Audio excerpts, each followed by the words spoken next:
সালে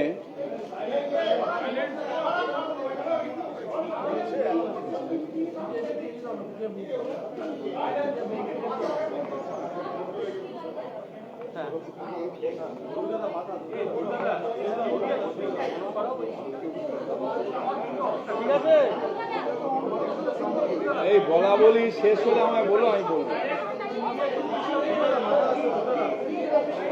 আরে প্লিজ একটু তোমার চুপ করো।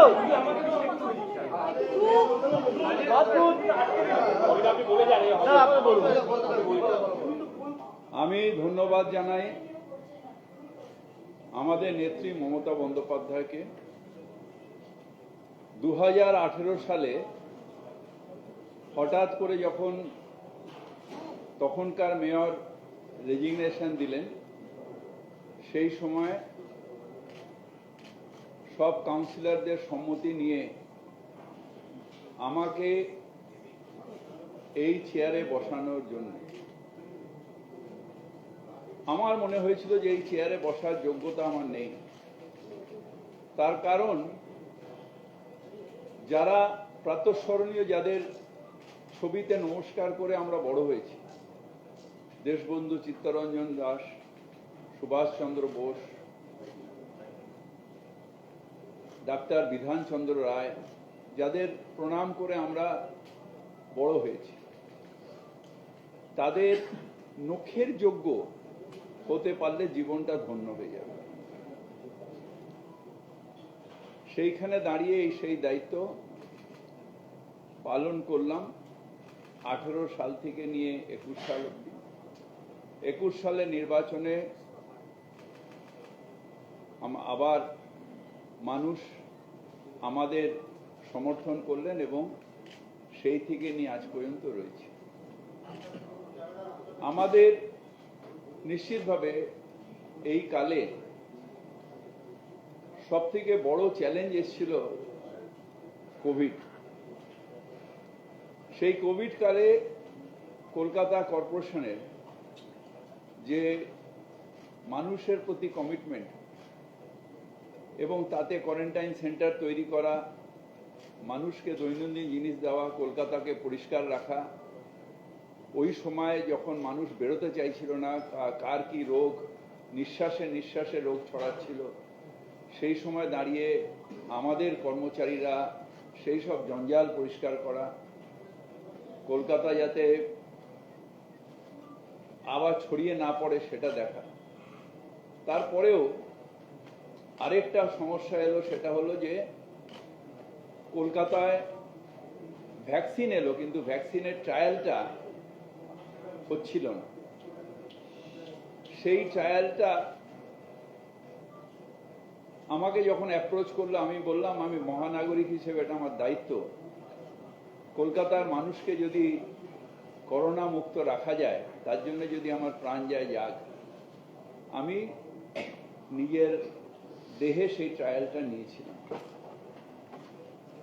তার পরবর্তীকালে এলো আমফান। আমফানও একটা বড় চ্যালেঞ্জ ছিল। ধন্যবাদ জানাই আমার সহকর্মী এবং কলকাতা কর্পোরেশনের প্রত্যেকটা স্টাফকে, প্রত্যেকটা সাফাই কর্মচারীকে, প্রত্যেকটা মানুষকে, প্রত্যেকটা পার্কস অ্যান্ড স্কোয়ারসের যারা আমাদের সাথে কাজ করেছে, যে আমফানে 3 দিনের মধ্যে প্রায় কলকাতা পরিষ্কার হয়ে গেছে। এরকম প্রচুর চ্যালেঞ্জ ছিল যেগুলো আমি মেয়র কালে চেষ্টা করেছি যে সেগুলোকে ঠিক করে যাতে আমাদের এই কালে কলকাতার মানুষের পাশে দাঁড়ানো। তার মধ্যে একটা বড় পদক্ষেপ নিশ্চিতভাবে আপনারা হয়তো মানবেন যে টক টু মেয়র। কলকাতার মানুষের সরাসরি সমস্যা শোনা এবং সেটাকে সমাধান করা, এই উদ্যোগটাও আমরা নিয়েছি এবং কলকাতার মানুষকে সেই জন্য ধন্যবাদ জানাই যে তাদের সমস্যা যতটা সম্ভব আমার নজরে এনেছে এবং আমি সমাধান করার চেষ্টা করেছি। এছাড়াও কতগুলো জায়গায় যেরকম আমাদের signature of display warranty period অ্যাডভার্টাইজমেন্টে একটা পলিসি তৈরি করা হয়েছে।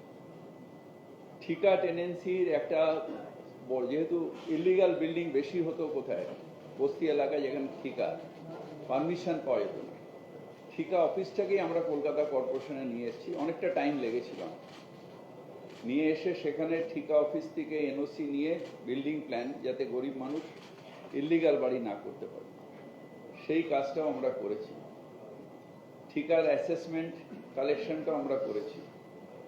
আমাদের বিল্ডিং এর যে স্যাংশনটা একটা অনলাইনে আমরা করেছি, কমপ্লিশন সার্টিফিকেটটা অনলাইনে করেছি। ইস্ট টু ডি বিজনেসে 1 উইন্ডো সাবমিশন এবং পারমিশন অনলাইনে করেছি। টাইমলাইন প্রসিডিওর অফ স্যাংশন, যেটা বিল্ডিং প্ল্যানের রিডাকশন করার জন্য টাইমটা, সেটাও আমরা করেছি। Sanction of residential building up to 3 কাঠা, এটা আমরা 10 মিটার আমরা বলেছি যে আপনারা প্ল্যানটা অনলাইনে জমা দিয়ে শুরু করে দিন, আমরা অটোমেটিক স্যাংশন দিয়ে দেব।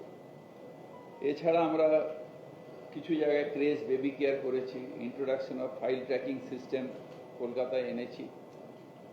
আইটিতে অনেকগুলো কাজ করেছি, বায়োমেট্রিক করেছি, আমাদের হোয়াটসঅ্যাপ অফ মেয়র করেছি, জিআইএস করেছি, রেস্টোরেশন অফ ওয়াটার বডি আমরা এসে করেছি হেরিটেজে, এয়ার পলিউশন কমানোর জন্য পার্কস অ্যান্ড স্কোয়ারস করেছি।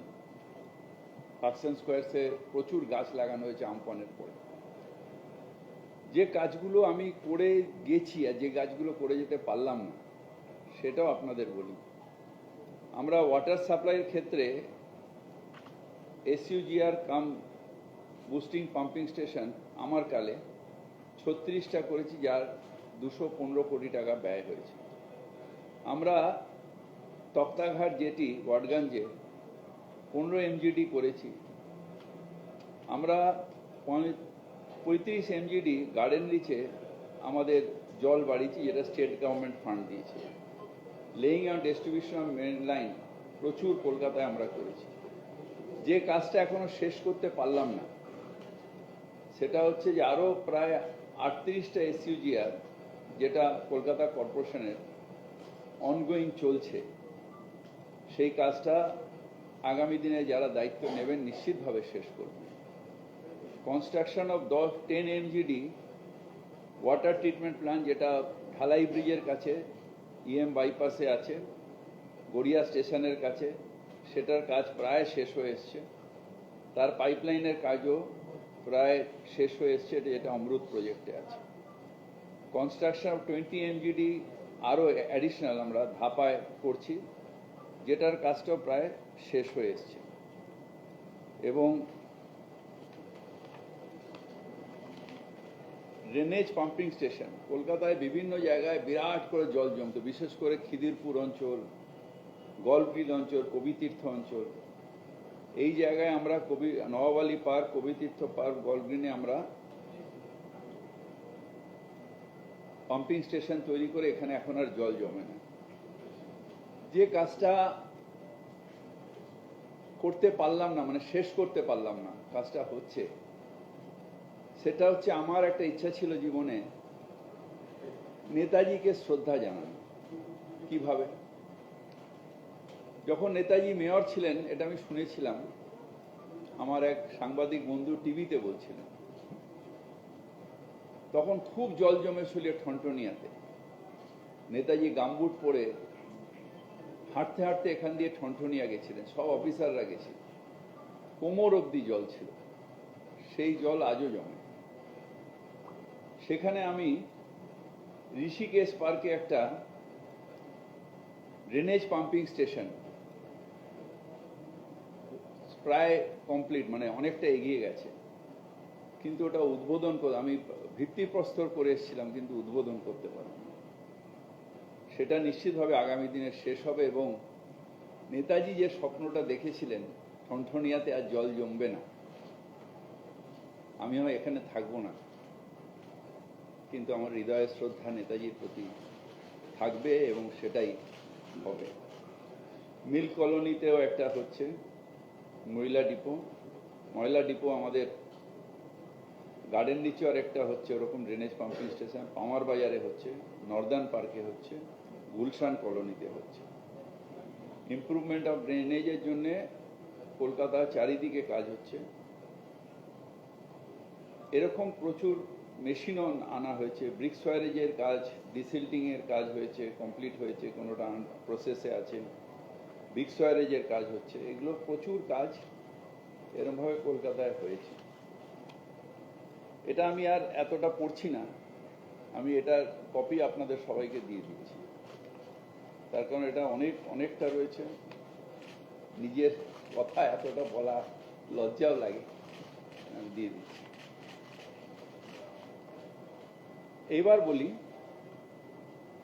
কেন আমি রেজিগনেশন দিচ্ছি। তার কারণ হলো ফিরহাদ হাকিম কেউ না, কিন্তু যে চেয়ারটায় আমাদের সেই সব প্রাতঃস্মরণীয় ব্যক্তিরা বসেছিলেন, সেই চেয়ারটার একটা আলাদা সম্মান আছে। আমি নিজে যখন মেয়র ছিলাম দাপুটের সাথে চালিয়েছি, নিজেই পৌরমন্ত্রী, নিজেই মেয়র, এখানে যেটা স্যাংশন সেটাই ওখানে পৌর থেকে স্যাংশন করে নিয়ে এসে কাজ করা, মানুষ প্রচুর যারা আসতেন, শুধু টক টু মেয়রে না, তাদের সাথে সাথে রিলিফ দেওয়া, এই কাজটা করতাম। এখন সেটা সম্ভব হচ্ছে না, তাই সেই চেয়ারটাকে আমি অবমাননা করতে পারি না, সেই চেয়ারের সম্মানহানি করতে পারি না। চেয়ার ধরে বসে রইলাম, ঢাল নেই, তলোয়ার নেই, নিধিরাম সর্দার, সেই মানুষগুলো যারা হয়তো আমার থেকেও বেশি দাপুটে ওই মেয়রের চেয়ার চালিয়ে গেছেন, তাদের প্রতি অসম্মান হবে। তাই আমি ঠিক করেছি যে আমি আজকে রেজিগনেশন দিচ্ছি এবং শুভেচ্ছা জানাই আগামী দিনে যারা দায়িত্ব নেবে, যারা পৌরসভা চালাবে, হয়তো আমার থেকেও ভালোভাবে চালাবে। অনেকে ক্রিটিসাইজ করবেন, অনেকে অনেক কিছু বলবেন, কিন্তু স্বচ্ছভাবে পৌরসভা চালানো এবং মানুষের প্রত্যাশা পূরণ করা, এটাই কাজ। নতুন সরকারের কাছে, মুখ্যমন্ত্রীর কাছে আমার আবেদন, মানুষের প্রত্যাশা পূরণ করা। We are all there to serve the people. আমরা মানুষকে সহায়তা করব, মানুষকে সার্ভিস দেব, এবং যে বেস্ট সার্ভিস দেবে মানুষ তাকে চয়েস করবে। তাই শুভেচ্ছা দিয়ে আমি এই চেয়ার আজকে খালি করে দেব। ধন্যবাদ। দলের তরফ থেকে কি আপনাকে কিছু বলা হয়েছিল? দলের তরফ থেকে আমি পারমিশন চেয়েছিলাম আমাদের নেত্রীর কাছে। তিনি কয়েকদিন আগে আমায় বললেন যে সসম্মানে, আমি বলেছি আমি সসম্মানে চলে যেতে চাই, তার কারণ এই চেয়ারে বসে যে কাজটা আমি করেছি এখন চেয়ারের অমর্যাদা হচ্ছে। উনি আমাকে বললেন ঠিক আছে।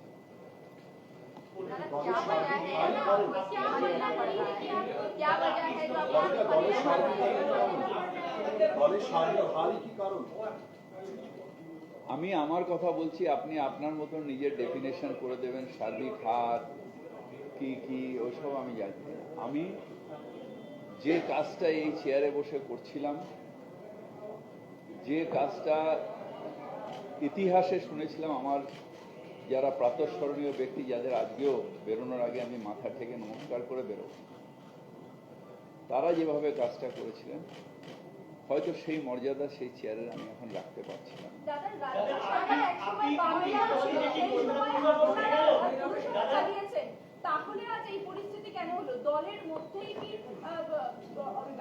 আপনি আবার আমি আমার কথা বলছি, আপনার ডেফিনেশন আপনারা আপনাদের মতন করে দেবেন।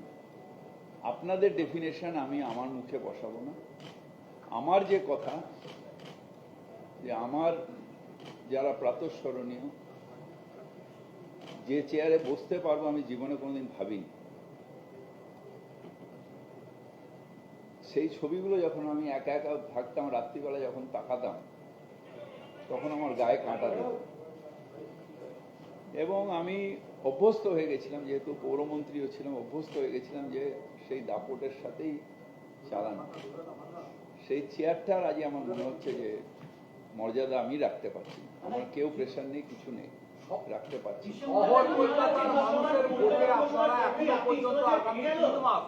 এখনো আপনাদের কার্যকালের মেয়াদ রয়েছে, তারপরেও কেন আপনি পদত্যাগ করছেন? এখনো তো 3 মাস মেয়াদ রয়েছে, ডিসেম্বর পর্যন্ত। এগুলো লিগ্যাল ডেফিনেশন আমি দিতে পারবো না। আমি পদত্যাগ করছি, এটা আমি আপনাদের জানিয়ে দেবো। শহর কলকাতার মানুষ তো আপনাদেরকে নির্বাচিত করে পাঠিয়েছিল, এই ভোট তৈরি করেছিল। আমি রেজিগনেশন দিলাম, এটা আমি আপনাদের জানিয়ে দিলাম। আপনাদের ডেফিনেশন আমি তার क्लैरिफिकेशन देते पारबो।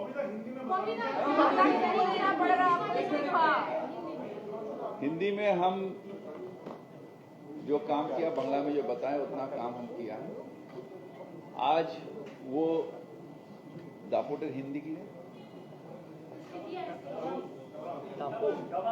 जोश जोश जोश जोश जोश आज वो तरह से हम कायम नहीं कर पा रहे। जहाँ पूर्व मंत्री थे, मेयर थे, जो काम हम कर सकते थे, आदमी का सेवा कर सकते थे, वो हम नहीं कर पा रहे। और हमारे जो पूर्वज से पूर्वज,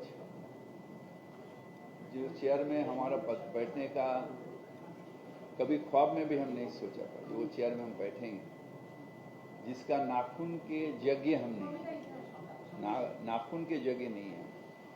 किसी दिन उनका नाखून के यज्ञ हो जाएंगे तो मेरा जीवन जो है वो धन्य हो जाएगा। वो चेयर को असम्मान हम नहीं कर सकते, इसलिए हम अपना रेजिग्नेशन दे रहे हैं। क्योंकि वो हम आप बार बोले, हम पौर मंत्री थे, हम मेयर थे। वो जो दापट के साथ कहा या चेंज पॉलिटिकल सिचुएशन में, वो हम नहीं कर पा रहे, वो कर नहीं हो भी नहीं सकता। लेकिन पहले भी तो ऐसी परिस्थिति था जब कोई और सत्ता में था। Thank you so much. दादा आपके इस्तीफा दिए थे क्या?